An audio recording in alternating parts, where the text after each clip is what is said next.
Assalamu alaikum dear viewers. Welcome to your YouTube channel Unearth Treasure. Today we will discuss main head of accounts. इसको हम chart of accounts भी कहते हैं और pillar of accounts भी कहा जाता है। इसके साथ साथ हम अकाउंटिंग इक्वेशन को भी डिस्कस करेंगे कि वो क्या होती है और किस तरह से बनती है। तो चलें स्टार्ट करते हैं। मेन हेड ऑफ अकाउंट्स के अंदर हमारे पास 5 किस्म के अकाउंट्स होते हैं।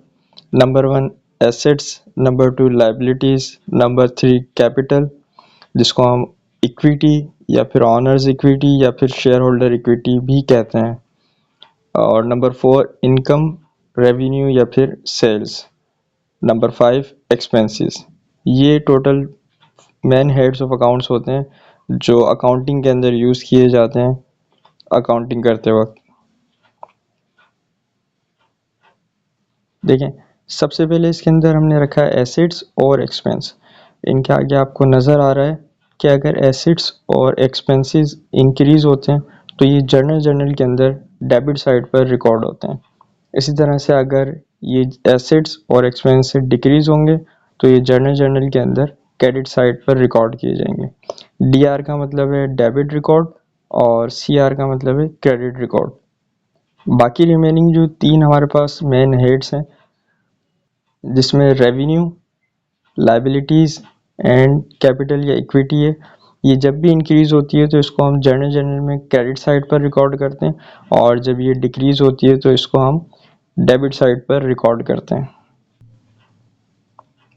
अच्छा, अब अकाउंटिंग इक्वेशन देख लेते हैं। अकाउंटिंग इक्वेशन भी इन्हीं की बेसिस पे बनाई जाती है।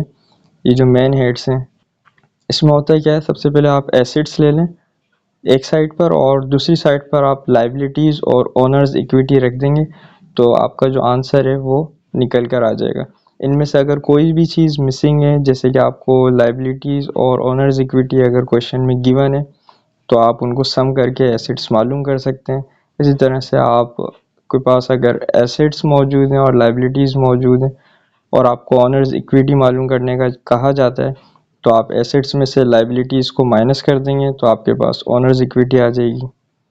इसकी थोड़ी सी एडवांस फॉर्म नीचे दी गई है। अगर आपको एसेट्स निकालने के लिए दिए जाएं और साथ के साथ आपको रेवेन्यू और एक्सपेंडिचर भी दिए गए हों तो आप एसेट्स किस तरह से मालूम करेंगे, लाइबिलिटीज़ को प्लस कर देंगे ऑनर्स इक्विटी के साथ जिस तरह से हमने पीछे वाली क्वेश्चन में किया था, और उसके साथ साथ रेवेन्यू को भी प्लस कर देंगे, लेकिन इसके अंदर एक्सपेंसेस को माइनस कर देंगे तो आपके पास एसेट्स निकल कर आ जाएंगे। अच्छा, अब एसिड्स देख लेते हैं कि एसिड्स होते क्या हैं। सबसे पहले तो ये पता होना चाहिए ना कि एसिड्स है क्या, ताकि हम जब इसकी इक्वेशन के अंदर इसको पुट करें तो हमें पता हो कि ये एसिड है।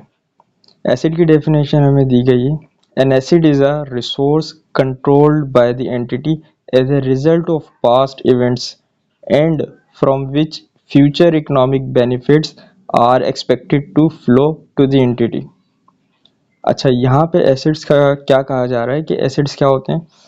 एसिड्स बेसिकली उनको कहा जाता है जिनका कंट्रोल एंटिटी यानी बिजनेस के पास मौजूद हो, और वो जो कंट्रोल है वो किस वजह से आया हो, वो पास्ट की किसी इवेंट्स यानी पास्ट में कुछ हुआ हो, माजी में कुछ ऐसा हुआ हो, कोई इवेंट हुआ हो जिसकी वजह से उसका कंट्रोल आपको मिला या आपके बिजनेस को मिला, तो उसको हम एसिड बोलते हैं। अच्छा, इसके साथ साथ इसमें एक कंडीशन ये भी है कि इससे फ्यूचर इकोनॉमिक बेनिफिट भी अराइज होना चाहिए, यानी फ्यूचर में आप इससे कोई फ़ायदा उठा सकें, उसी को आप सिर्फ एसिड कहेंगे। इसकी एग्जांपल है कैश, इन्वेंट्री एंड बिल्डिंग। आपके पास ये वो चीज़ें हैं जो आप फ्यूचर में जिनसे फ़ायदा उठाते हैं। आप कैश को यूज़ करके कोई भी चीज़ परचेज़ कर सकते हैं।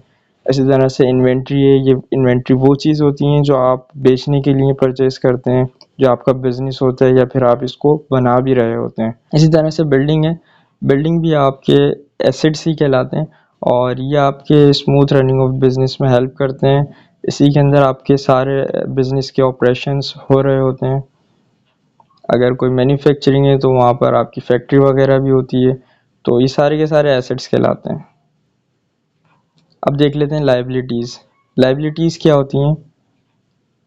Liability is a present obligation of the entity arising from past events, the statement of which is expected to result in an outflow from the entity of resources embodying economic benefits. Liability basically आपकी obligation होती है। Obligation का मतलब होता है कि ये आपकी जिम्मेदारी होती है। ये वो जिम्मेदारियां होती हैं जो अराइज हुई होती हैं, जो बनी होती हैं। किस वजह से बनी होती हैं? पास्ट की किसी इवेंट की वजह से, यानी माजी में आपने कुछ ऐसा किया हो जिसकी वजह से आपके ऊपर ये जिम्मेदारी आई हो। अच्छा, इससे आपकी ऑब्लिगेशन तो बढ़ रही हैं, लेकिन साथ साथ क्या कहा जा रहा है कि which is expected to result in an outflow from the entity resources embodying economic benefit. जो आपके इकोनॉमिक बेनिफिट्स से, अब इसकी वजह से क्या होगा, इकोनॉमिक बेनिफिट्स अब आपके कम होना शुरू हो जाएंगे, यानी एसेट्स में कमी आना शुरू हो जाएगी इस लाइबिलिटी की वजह से। इसकी एग्जांपल है bank loan, notes payable and debenture.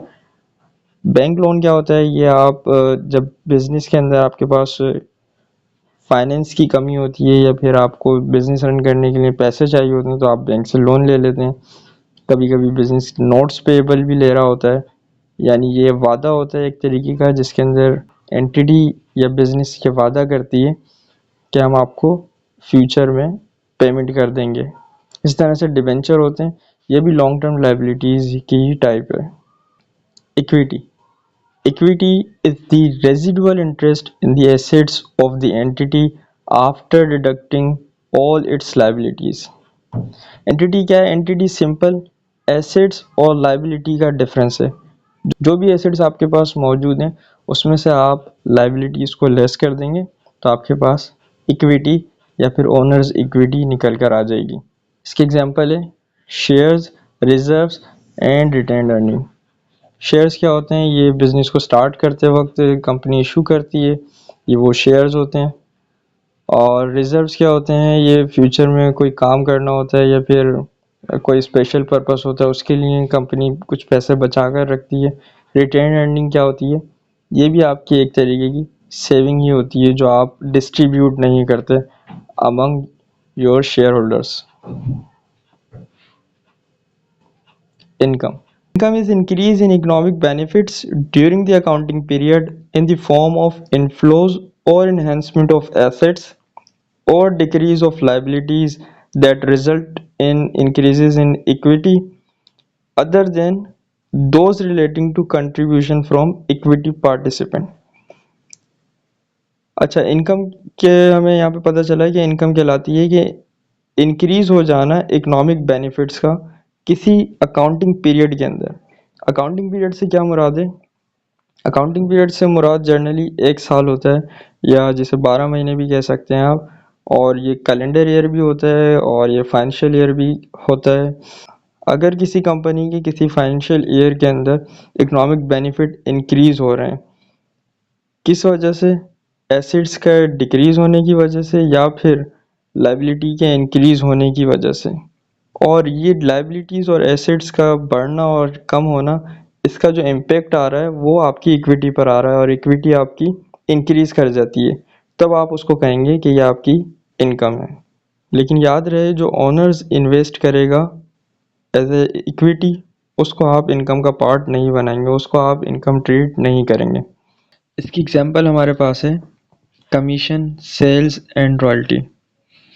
Commission क्या होता है? कमीशन जब आप किसी से कोई काम करवाते हैं और उसको कुछ सर्टेन परसेंटेज देते हैं कि जितनी भी मेरी सेल्स होगी उसका मैं 10% या 20% जो भी आपका तय हो ये मैं आपको पे करूँगा, तो ये कमीशन कहलाता है।